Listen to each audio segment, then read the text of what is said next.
নবীদের মধ্যে সবচাইতে জবরদস্ত পয়গম্বর ছিলেন মুসা আলাইহিস সালাম। বড় মেজাজওয়ালা নবী, রেগে যেতেন খুব বেশি। থাপ্পড় মেরে একবার ফেরাউনের বাবুর্চিকে মেরে ফেলেছিলেন। অনেক শক্তি আল্লাহ তাআলা তাকে গায়ে দিয়েছিল। তিনি একবার আল্লাহকে আবদার করে বসলেন, রব্বি আরিনি আনজুর ইলাইক। আল্লাহ, আপনি বলেছেন আপনারা দেখা যায় না, কিন্তু আমি দেখতে চাই। আমি কি করতে চাই? জোরে বলেন।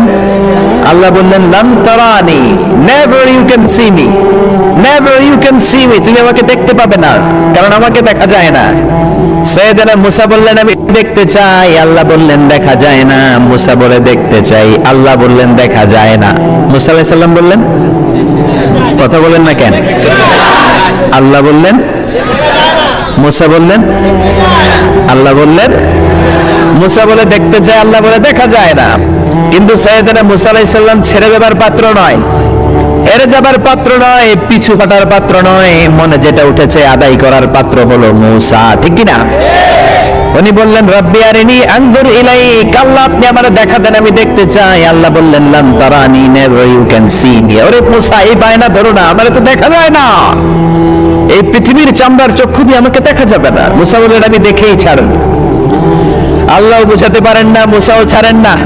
অবশেষে নবীর আবদার রব্বুল আলামিন শুনতে রাজি হলেন। আল্লাহ বললেন, মুসা, আগামীকাল অমুক সময়ে গোসল করে ওযু করে তুর পাহাড়ে চলে আসবা।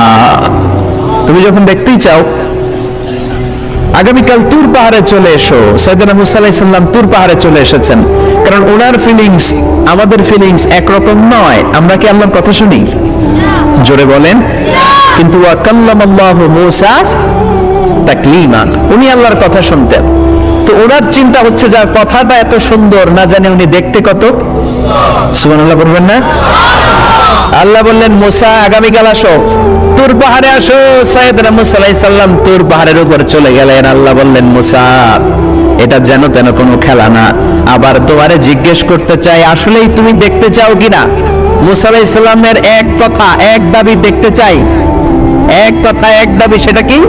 আমি দেখতে চাই খোদা, আমি দেখতে চাই আপনাকে।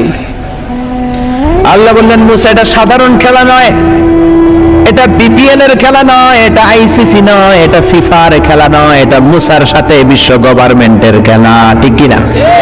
এটা সাধারণ খেলা না। It's a very dangerous game. তুমি যদি স্টার্ট করো, you have to go until the last moment. শেষ পর্যন্ত তোমাকে যেতে হবে, ঠিক কিনা? মুসা আলাইহিস সালাম এক পায়ে খাড়া। সাইয়েদনা মুসা বললেন, আমি রাজি। আল্লাহ বললেন, ওকে, তাহলে খেলা শুরু করে দিলাম। ও মুসা, তুমি দাঁড়িয়ে থাকো, খেলা এখন শুরু হয়ে যাবে। রব্বুল আলামিন মুসা আলাইহিস সালামের চারিদিকে অন্ধকার করে দিলেন। কি করে দিলেন? চারিদিকে 4 ফারসাক এলাকা, 1 ফারসাকে 12 মাইল, 4 ফারসাকে অনেক লম্বা একটা জায়গা, 3×36 কিলোমিটার জায়গা আল্লাহ অন্ধকার করে দিলেন। ঘুটঘুটে অন্ধকার, এত অন্ধকার সাইয়েদনা মুসা আলাইহিস সালাম নিজের হাতটাও নিজে দেখে না। এবার মনের মধ্যে একটু ভয় চলে আসছে, কোন আওয়াজ নাই, অন্ধকার। এবার মনের মধ্যে ভয় এসেছে, কিন্তু আল্লাহকে দেখতে চায়। ওই নেশায় এখন অন্তরের মধ্যে কিছু সাহস আছে না নাই? সাহস নিয়ে দাঁড়িয়ে আছেন। এবার আল্লাহ চারিদিকে আলোকিত করে দিলেন। এবার বললেন, মুসা, আরো কিছু কাজ আছে। তোমার চারদিকে 4 ফারসাক এরিয়ার মধ্যে কোনো প্রাণী থাকতে পারবে না। কোনো মশা থাকবে না, মাছি থাকবে না, ইঁদুর থাকবে না, ব্যাঙ থাকবে না, পাখি থাকবে না। সবগুলো পশু আর প্রাণীকে বললেন, আল্লাহ বললেন, তোমরা বাইরে চলে যাও, বাউন্ডারির বাইরে চলে যাও। বাংলাদেশের সাথে ইন্ডিয়ার খেলা, আপনারা দর্শক মাঠে ঢুকতে পারবেন? বলেন, ঢুকলে খেলা হবে? খেলাইতে হবে। আল্লাহ বললেন, সবাই বাইরে চলে যাও। সব বাইরে চলে গেল। এবার আল্লাহ বললেন, মুসা, তোমার 2 কাঁধের মধ্যে 2 ফেরেশতা আছে না নাই? কিরামান, তাদেরকেও বাইরে পাঠানোর দরকার আছে না নাই? আল্লাহ বললেন, তোমরাও 4 দিক থেকে বাউন্ডারি দেয়া এরিয়ার বাইরে তোমরা চলে যাও। এবার রব্বুল আলামিন বললেন, আল্লাহর স্পেশাল সিকিউরিটি ফোর্স ফেরেশতাকে তোমরা 4 দিকে বাউন্ডারি দাও। স্পেশাল সিকিউরিটি ফোর্স ফেরেশতা কাঁধের সাথে কাঁধ লাগিয়ে, পায়ের সাথে পা লাগিয়ে 4 দিকে একটা বাউন্ডারি দিলেন। চিল্লায়ে বলেন, আল্লাহু আকবার। এবার সাইয়েদনা জিবরাইলকে আল্লাহ বললেন, ও জিবরাইল, তুমিও ঢোকার চেষ্টা করো না, তুমিও বাইরে চলে যাও। সুবহানাল্লাহ।